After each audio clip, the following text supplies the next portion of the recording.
slightly different question now. So do you think that a CEO expects that when they hire a CISO that they won't ever get breached?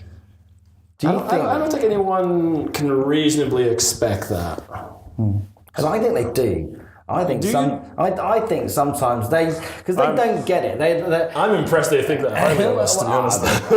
I think sometimes the CEO says, we've had a massive, the CEO says, look, we've had a massive breach. I mean, ultimately, it's their responsibility as CEO, right?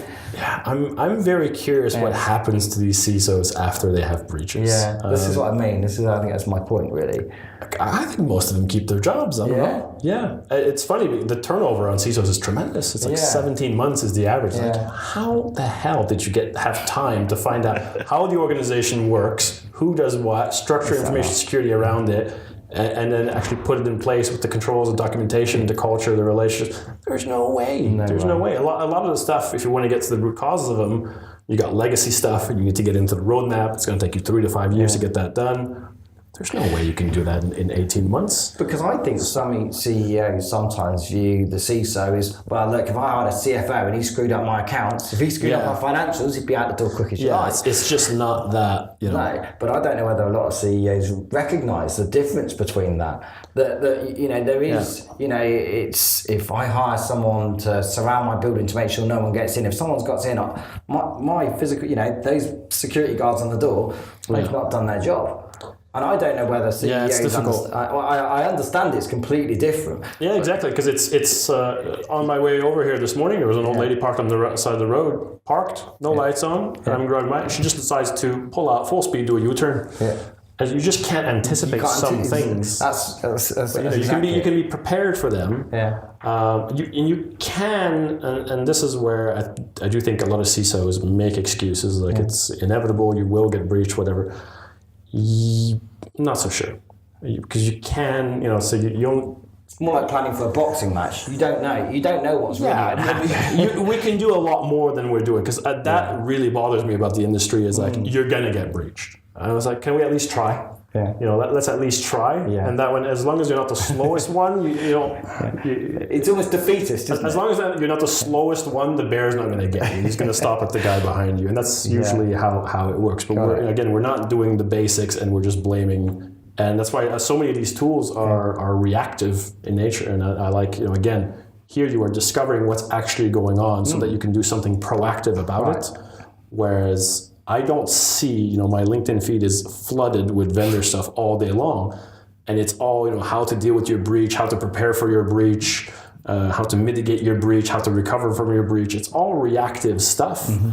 It's, detecting, not necessarily breach, but, a lot of stuff about detecting, assume they're already in this and that. Yeah. But no one's telling me how to harden my systems or patch them effectively. Maybe do that first. So I do think that we can do probably like 10-fold more on the prevention front, to where it's not a walk in the park for every 14-year-old to just walk into your organization. And I think we're actually getting distracted by a lot of the vendors out there from the basics. And one thing I've actually told security organizations is take your funding down to zero. No new initiatives, no new purchases. Right. It's like, well, what are we going to do? Well, you're going to review what you have in place, and you're going to find a bunch of stuff and with really cheap fixes. WannaCry, not Petya, most damaging security, or what do you want to call it? Cyber incidents, ransomware in history, tens of billions of dollars. They exploited SMB version 1. That was replaced in 2006. Yeah. Why haven't you turned it off yet? Yeah. Same thing for newer ones now. PowerShell. Update your PowerShell. But we're not telling people to do that, because that's one GPO command, and you're done, and you're immune. Yeah. No, we'd rather sell you $3 million in product. We've talked a lot about CISOs and about what's important, but what does it really boil down to? What does it really I think you want to get the most bang for buck. You want security value. You want to provide assurance with fixed resources and fixed budget. And I think that comes down to doing the basics right. And this is where we fail. We're looking for all these band-aids, really advanced tech solution, because we're failing to do the basics. I mean, the box is ticked, but we're still missing little bits in here. There's cracks between silos. And it boils down to visibility. Okay. You have to know, in the case of data, you have to know where your data is. Earlier I said you have to engage the people on the ground to know what they're actually doing. What are the tools they're using? What are the business processes and this and that? But as far as when it comes to data, the stuff you're actually protecting, you have to know where it is. And we were talking about Marriott, and you can tell how bad things were by the information. I mean, we didn't get much information out of Marriott. We don't know what happened, but we know that they had a breach, and it took them ages. First of all, they had an acquisition, and they had an M&A audit. They didn't find anything because they didn't look into the details. And then they had a breach, and they didn't detect it. Why? These are not companies that don't have an InfoSec department. They spent tens of millions on InfoSec in this time period. I'm certain of it. And yet they didn't look in the details, and they missed little things. And from the data that was coming out of there, you could tell how much of a mess it was. I'm assuming here, sorry, Maria, but I remember at some point, it was X amount of records, and it got revised up and then down and then up. Well, that to me tells us they had data in many different places, and they weren't sure which one of that was that, and then why was that? And then you had passport records, X amount of records, and all of a sudden it was Y amount of records, but this many encrypted and this many in the clear. Like, why are you storing the same data in multiple places in different formats? It's a mess. They clearly didn't know what it was, because the merger happened 4 years earlier. You would have homogenized and integrated your infrastructure by then. Having siloed security is obviously one of the things that seems like that created the risk there, maybe. I mean, they may have one solution in different parts of the business and did different things, you think? But you don't really know. Yeah, it's hard to say, but I doubt. If I like to build, talk a lot about all the leadership and the soft stuff, but I also like to have a lot of visibility. We're back down to visibility and create a really prescriptive program based on what's going on. That approach should have caught what was on there, and it should have integrated, hey, this is how we do security. This is how we look at things, how we assess things, evaluate things, build things. So this is what really matters. These are the things that we need to secure. This is how we're going to handle that. Exactly. data. And with that acquisition, those things should have been aligned with the business and with their security program. But again, it's too reactive, and stuff gets lost. People lose track of stuff. Ericsson's a great example of losing track of stuff. Forgot about a security certificate. Yeah. 100 million fine? Yeah. Crazy, isn't it? For a certificate. Just because you don't know where your data is. You don't know where things are.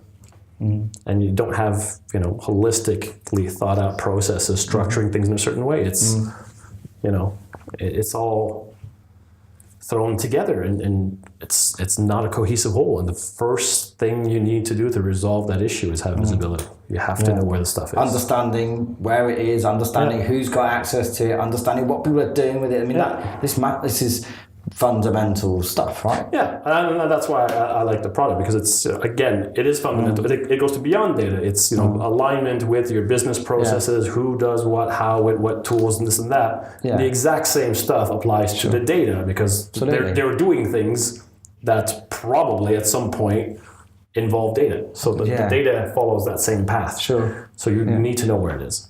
Yeah, and as one part of the plan. There are many different things that you running need to on do. secure patch systems with people that know what they're doing and are engaged upstream. There is no single security plan or security strategy or magic bullet that's just going to make all the pain I think go there away. is an approach. You can do an approach, and that's one thing I struggle with, because people want, what's the solution? I'm like, I don't have a solution, because every situation is different. But you can have an approach where you gain the visibility, you assess what's the best way of doing it, but you can't even begin that until you have the visibility. You deal a lot with helping CISOs get value and helping CISOs understand, what really matters. And you must get approached by a lot of vendors. What is it that do you think vendors are adding value to the role of the CISO?